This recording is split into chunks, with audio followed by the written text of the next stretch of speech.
Bismillah, alhamdulillah, al-ahad, wassalatu wassalam ala man fis sama ismuhu Ahmad.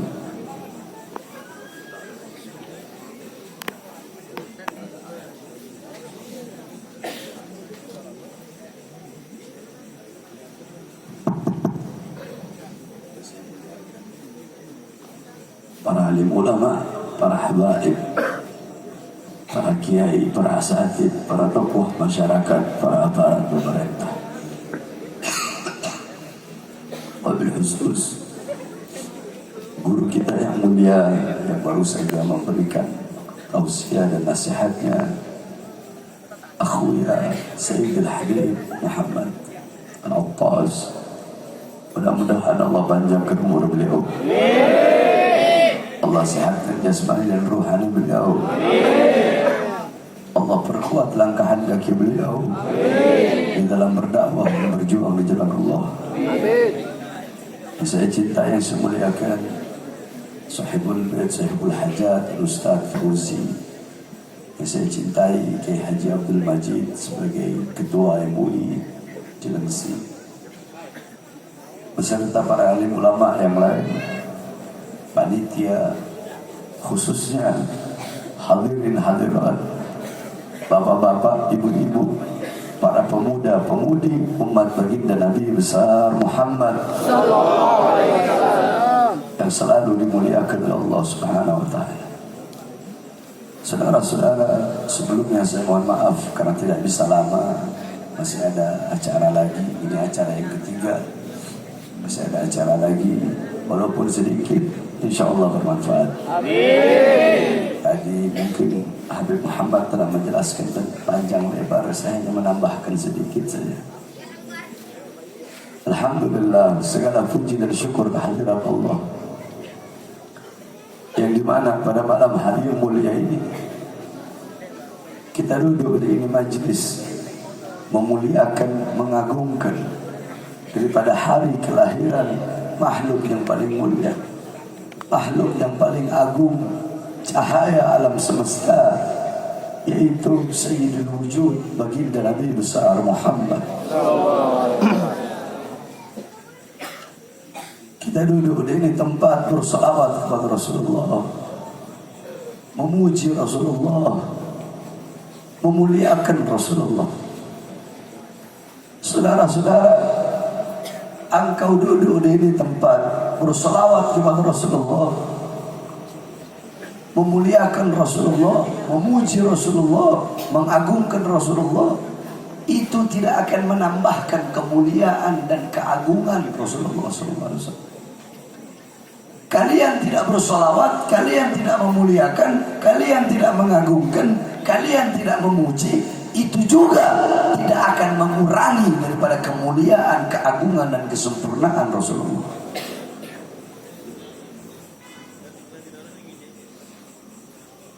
Sebab sekalipun lautan menjadi tinta, pohon menjadi pena, digunakan untuk melukiskan atau menggambarkan kemuliaan dan kesempurnaan Rasulullah, maka lautan menjadi tinta, pohon menjadi pena, tidak akan sanggup untuk melukis dan menggambarkan kemuliaan dan keagungan baginda Nabi besar Muhammad. Ingat, kamu duduk di sini memuliakan Nabi, bukan Nabi yang menjadi mulia, bukan Nabi yang bertambah mulia, tapi engkau yang menjadi mulia. Ma madahtu Muhammadan bi qasidati walakin mudiha qasidati bi Muhammadin.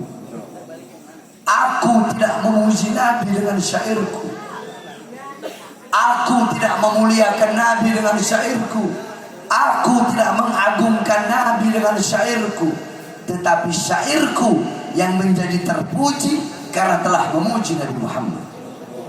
Syairku yang menjadi mulia karena telah memuliakan Nabi Muhammad. Syairku yang menjadi agung karena telah mengagungkan Nabi Muhammad. Kalian duduk di sini, kalian yang menjadi mulia karena telah memuliakan Nabi Muhammad. Kalian duduk di sini menjadi agung karena kalian telah mengagungkan Nabi Muhammad. Kalian duduk di sini menjadi terpuji karena kalian telah memuji Nabi Muhammad SAW. Jadi bukan Nabi yang butuh kepada kita, tapi kita yang butuh kepada baginda Nabi besar Muhammad. Alam tara jildal mushafi, alam tara jildal haqira, mugabbalan bisagafi, lama ansara jildal mushafi. Tidak pernahkah kalian melihat kulit yang hina, kulit yang tidak bernilai, kulit yang tidak berharga? Kulit tersebut dicium oleh mulut-mulut, dicium oleh hidung-hidung. Ketika kulit tersebut menjadi sampul daripada ayat suci Al-Quran. Perumpamaannya begini, ada satu buah kulit itu dibelah dua. Satu kulit dibelah dua. Satu kulit ini utuh dibelah dua, dipotong jadi dua. Yang setengahnya dibikin dompet. Boleh nggak kita taruh di bawah? Boleh. Menyentuhnya harus pakai wudhu nggak? Nggak perlu. Boleh nggak kita taruh di belakang? Boleh. Nah, kulit yang setengahnya lagi itu menjadi sampul daripada mushaf Al-Quran. Boleh nggak ditaruh di bawah? Harus ditaruh di tempat yang tinggi, dihormati, dimuliakan, dicium. Apakah boleh kau menyentuhnya tanpa wudhu? Terus apa bedanya? Kulit yang sama, hanya yang satu menjadi dompet, yang satu menjadi sampul daripada suci Al-Quran. Kulitnya sama. Apa yang membedakan? Karena kulit yang satunya menempel dengan sesuatu yang mulia, yaitu ayat suci Al-Quran. Sehingga kulit itu pun menjadi mulia. Nah, kita ibarat kulit, Rasulullah adalah ayat Al-Quran ini. Jadi jangan pernah berpikir kita duduk bikin acara maulid terus Nabi bertambah mulia. Tidak. Kita yang menjadi mulia dan dimuliakan oleh yang maha mulia karena memuliakan baginda Nabi besar Muhammad. Saudara-saudara, kita duduk di ini majelis untuk bergembira. Lubabul maulid, intisari maulid itu bergembira dengan kelahiran Rasulullah, memuliakan, mengagungkan kelahiran Rasulullah. Itu intisari maulid. Dibacakan sirah tarikhnya Nabi Muhammad SAW, dibacakan sholawat. Dalam kitab Khawasi Syarwani ala Tuhfatul Muhtaj, karangan Imam Asy-Syarwani, yang dimana kitab tersebut adalah hasyiah daripada kitab Tuhfatul Muhtaj Al-Imam Ibn Hajar Al-Haytami. Tuhfatul Muhtaj adalah syarah daripada kitab Minhaj Al-Imam An-Nawawi. Dalam kitab tersebut dijelaskan qala muallif Al-Imam Asy-Syarwani, inna afdhalal layali huwa lailatul maulid syarif, thumma lailatul qadar, thumma lailatul jumu'ah. Malam yang paling utama, malam yang paling mulia, malam yang paling agung adalah malam kelahiran baginda Nabi besar Muhammad. Setelah malam kelahiran Nabi, baru malam Lailatul Qadar, baru malam Jumat. Pertanyaannya, kenapa malam kelahiran Nabi lebih mulia, lebih utama, lebih unggul daripada Lailatul Qadar? Padahal Lailatul Qadar adalah malam yang begitu mulia, malam yang begitu agung, malam turunnya malaikat, malam turunnya Jibril, tanazzalul malaikatu warruh, ar-ruh yakni Jibril. Malam turunnya Al-Quran, malam yang lebih utama dari 1000 bulan. Tapi kenapa malam maulid mengungguli, lebih unggul, lebih mulia dan lebih agung daripada Lailatul Qadar? Al-Imam Al-Qastalani radhiyallahu anhu, beliau menjawab dalam kitabnya, malam maulid lebih mulia, lebih utama dan lebih unggul karena 3 sebab. Yang pertama, malam Lailatul Qadar adalah malam adanya malaikat, malam adanya Jibril, malam turunnya malaikat, malam turunnya Jibril. Sedangkan malam maulid, malam adanya, malam lahirnya makhluk yang paling mulia yang pernah berjalan di muka bumi dan langitnya Allah, makhluk yang paling agung, makhluk yang paling sempurna, yaitu baginda Nabi besar Muhammad. Mana yang lebih mulia? Adanya Rasulullah, adanya Nabi Muhammad, atau adanya Sayyidina Jibril alaihissalam? Sudah tentu adanya Nabi Muhammad SAW. Yang kedua, Lailatul Qadar adalah rahmat Allah untuk umat Nabi Muhammad saja, bukan untuk umat-umat yang lain. Lailatul Qadar itu rahmat Allah hanya untuk umat Nabi Muhammad saja. Sedangkan malam lahirnya Nabi adanya Nabi, lahirnya Nabi itu bukan hanya rahmat untuk umatnya saja, tetapi rahmat bagi seluruh manusia, seluruh makhluk, seluruh alam semesta. Wa ma arsalnaka illa rahmatan. Lailatul Qadar hanya khusus untuk umat Nabi saja. Kalau lahirnya Nabi, malam lahirnya Nabi, adanya Nabi, itu rahmat seluruh alam semesta. Yang ketiga, Lailatul Qadar adalah anugerah yang Allah berikan kepada Nabi Muhammad. Sedangkan malam Maulid, malam lahirnya Nabi, itu adalah malam lahirnya sosok yang diberikan anugerah tersebut. Berarti kalau tidak ada kelahirannya Nabi, tidak akan pernah ada yang namanya Lailatul Qadar. Sebab Lailatul Qadar Allah anugerahkan untuk Nabi Muhammad. Makanya guru kami Abuya As-Sayyid Al-Habib Muhammad bin Alwi Al-Maliki Al-Hasani, beliau pernah menukil perkataan syair daripada Imam Sayyid Muhammad Amin Qutbi. Beliau berkata, ya Lailatul Itsnin madha safahat, wahai malam Senin, apa yang telah menyapamu, kau begitu mulia, begitu agung, begitu sempurna. Wahai malam Senin, kau begitu mulia, begitu agung, begitu sempurna, karena berawal dari mula hari-hari yang mulia dalam Islam. Kalau bukan karena kelahiran Nabi Muhammad, tidak akan ada hari-hari besar dalam Islam, tidak akan ada hari-hari yang mulia dalam Islam kalau bukan diawali daripada hari lahirnya Rasulullah. Kalau bukan karena hari lahirnya Rasulullah, tidak akan ada Idul Fitri, tidak akan ada Idul Adha, tidak akan ada Lailatul Qadar, tidak akan ada Fathul Makkah, tidak akan ada kemenangan perang Badar, tidak akan ada hijrah, tidak akan ada iman, Islam, Ramadan, Al-Quran, tidak akan ada salat, takwa, zuhud, ibadah, ilmu, qanaah, khasyah, khauf, tidak akan ada. Itu semua kalau bukan karena diawali daripada lahirnya baginda Nabi besar Muhammad sallallahu alaihi wasallam. Makanya dalam Al-Qur'an Allah berfirman, "Qul bifadlillah wa birahmati fabidzalika falyafrahu." Katakanlah dengan karunia Allah dan dengan rahmat Allah, maka dengan karunia dan rahmat tersebut hendaklah mereka bergembira. Apa karunia Allah? Apa rahmat Allah? Dalam kitab-kitab tafsir dijelaskan. Dalam tafsir Ma'alimut Tanzil karangan dari Imam Baghawi, dalam kitab tafsir Jami'ul Bayan karangan dari Imam Ibnu Jarir At-Tabari, dalam kitab tafsir Madarikut Tanzil karangan dari Imam An-Nasafi, dalam kitab tafsir Ibnu Katsir karangan dari Imam Ibnu Katsir, dalam tafsir Al-Kabir karangan dari Imam Fakhruddin Ar-Razi, dalam kitab tafsir Ad-Durrul Manthur, tafsir Bil Ma'thur karangan dari Imam Suyuti, dalam kitab tafsir Anwarut Tanzil karangan dari Imam Baydawi, dalam kitab tafsir Jalalain karangan dari Imam Jalaluddin Al-Mahalli yang diteruskan oleh Imam Jalaluddin As-Suyuti.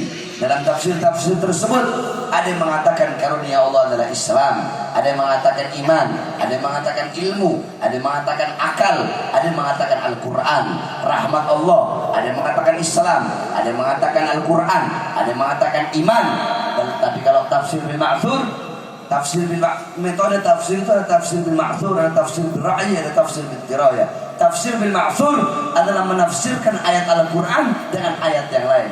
Jika dalam ayat tadi, kul bi fadlillah wa bi rahmati, katakanlah dengan karunia Allah dan dengan rahmatnya, maka dalam ayat yang lain, wa ma arsalnaka illa rahmatan lil alamin. Nabi Muhammad rahmat bagi seluruh alam semesta. Mungkin banyak, bukan mungkin banyak para khutbah, para khatib, para penceramah, ustaz, kiai-kiai, habaib di mimbar-mimbar, di panggung-panggung ceramah, sering kita dengar berkata, segala puji bagi Allah, alhamdulillah yang telah memberikan kita nikmat paling besar, yaitu iman dan Islam. Sering nggak? Sering. Itu benar, nggak salah. Tapi kalau kalian bertanya kepada Bahar bin Ali bin Smith, Habib, apa nikmat paling besar? Apa karunia paling besar? Apa rahmat paling besar? Saya akan menjawab, nikmat Allah yang paling besar, yang paling agung, rahmat Allah yang paling besar, yang paling agung, anugerah Allah yang paling besar, yang paling agung bagi kita bukan iman, bukan Islam, tetapi baginda Nabi besar Muhammad. Sebab kalau bukan karena Nabi Muhammad, kita tidak akan pernah mengenal yang namanya iman dan tidak akan pernah mengenal yang namanya Islam.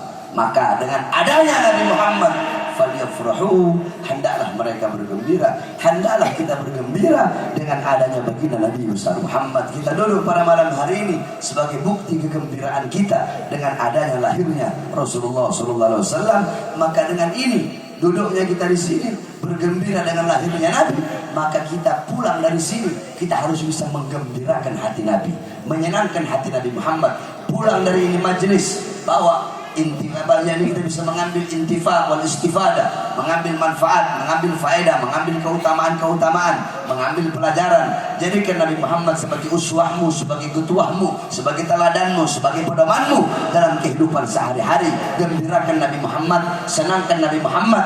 Bagaimana cara engkau menggembirakan Nabi Muhammad? Bagaimana cara engkau menyenangkan Nabi Muhammad? Cara engkau menggembirakan Nabi Muhammad, cara engkau menyenangkan Nabi Muhammad dengan mengikuti ajarannya, mengikuti Al-Qur'annya, mengikuti sunnah-sunnah Nabi Muhammad SAW, dengan mencintai golongan-golongan yang dicintai oleh Rasulullah SAW. Siapa mereka? Para ulama, para aulia, para syuhada, para solihin, para fuqara, para masakin, para yatama, para ulama, orang yang berilmu, para ustadz, para kiai, para habaib, orang fakir, orang miskin, orang-orang soleh, anak-anak yatim. Mereka golongan yang dicintai oleh Rasulullah. Cintai mereka, maka engkau mendapatkan kecintaan dari Rasulullah SAW. Engkau ingin menggembirakan hati Rasulullah dengan cara apa? Dengan cara duduk di majelis-majelis yang menjadi warisan Rasulullah. Rasulullah tidak mewariskan harta, pangkat, jabatan, dinar, rupiah, dolar, dirham, tahta, kekuasaan, perempuan. Bukan itu warisan Nabi Muhammad. Warisan Nabi Muhammad majelis-majelis ilmu, majelis-majelis zikir seperti ini. Inilah warisan Nabi Muhammad. Saudara-saudara, kalau engkau ingin tahu cara kadar kedekatanmu di akhirat dengan Rasulullah, kalau engkau pengen tahu cara jauh atau dekatnya engkau dengan Nabi di akhirat, kalau engkau pengen tahu Nabi Muhammad mengenal engkau atau tidak di akhirat, gampang. Bagaimana cara pengen tahu?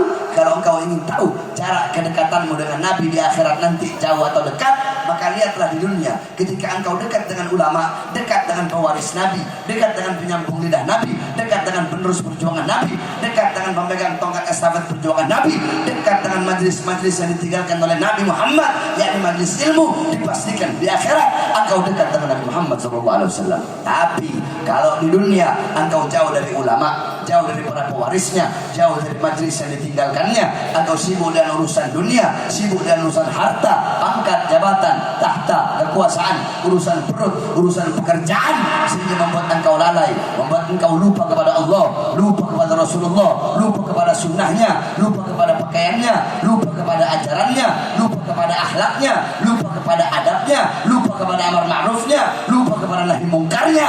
Dipastikan di akhirat engkau pun akan jauh dari baginda Nabi besar Muhammad SAW. Gampang pengen dekat dengan Nabi di akhirat, di dunia dekat dengan majelis-majelis seperti ini. Engkau sendiri yang bisa mengatur, engkau sendiri yang bisa mengetahui kadar, jarak atau jauh dekatnya engkau di akhirat bersama baginda Nabi besar Muhammad SAW. Oleh karenanya, saudara-saudara sekalian yang dimuliakan oleh Allah, khususnya wasiat yang terakhir bagi para pemuda-pemudi Islam, bagi kalian semua yang duduk di ini majelis, jadilah engkau pemuda-pemudi baginda Nabi besar Muhammad. Kosongkan kau punya hati dari duniawiyah, kosongkan kau punya hati dari kecintaan kepada dunia, harta, pekerjaan, pangkat, jabatan, tahta, kekuasaan. Kosongkan kau punya hati, penuhi hatimu dengan kecintaan kepada Allah, kecintaan kepada Rasulullah. Jadilah engkau anak-anak muda yang mengibarkan panji-panji Rasulullah, yang mengikuti ajaran Rasulullah, yang memakai pakaian Rasulullah SAW. Jadilah engkau anak-anak muda yang bisa dibanggakan oleh baginda Nabi besar Muhammad, anak-anak muda yang tidak pernah takut untuk menyampaikan kebenaran. Sampaikan kebenaran, lau mata lain, walaupun seluruh dunia harus membencimu, walaupun seluruh alam semesta harus mencacimu, menghinamu, memakimu, sampaikan kebenaran. Jangan pernah engkau takut untuk menyampaikan kebenaran, untuk menyampaikan keadilan, apalagi di hadapan para pemerintah yang zalim, sebagaimana disampaikan Rasulullah, afdalul jihad kalimatu haqqin wa fi riwayah kalimatu adlin inda sultanin jair. Jihad yang paling utama, jihad yang paling agung bukan memegang pedang, tetapi jihad yang paling utama, jihad yang paling agung adalah menyampaikan kebenaran, menyampaikan kalimat yang benar, kalimat yang adil, menyampaikan nasihat, baik yang tegas, baik yang lembut. Sebab banyak sekarang ulama-ulama mau yang lembutnya atau yang tegasnya. Contoh, banyak ulama-ulama lembut. Ketika mereka menyampaikan ceramah, mereka hanya menjelaskan akhlak Nabi, adab Nabi, sopan santun Nabi, rahmatnya Nabi, kasih sayang Nabi. Mereka tidak jelaskan ketegasan Nabi. Mereka tidak jelaskan amar ma'ruf Nabi, nahi mungkar Nabi. Sehingga umat tahunya Nabi Muhammad itu lembut aja, Nabi Muhammad itu berakhlak aja. Sebaliknya, ulama-ulama yang tegas hanya menjelaskan bagaimana tegasnya Nabi, bagaimana nahi mungkarnya Nabi, bagaimana Nabi Muhammad bakar masjid teror. Tapi mereka tidak bawa bagaimana akhlak Nabi, bagaimana adab Nabi kepada Yahudi, kepada orang kafir, kepada sesama muslim, kepada yang lebih tua. Nah, ini namanya tidak insaf, ini namanya tidak tawassut, ini namanya tidak tawazzun. Yang tegas menghilangkan kelembutan Nabi, yang lembut menghilangkan ketegasan Nabi Muhammad. Akhirnya yang bingung umat. Ulama yang lembut tidak menceritakan ketegasan Nabi, umat tahunya Nabi Muhammad lembut aja.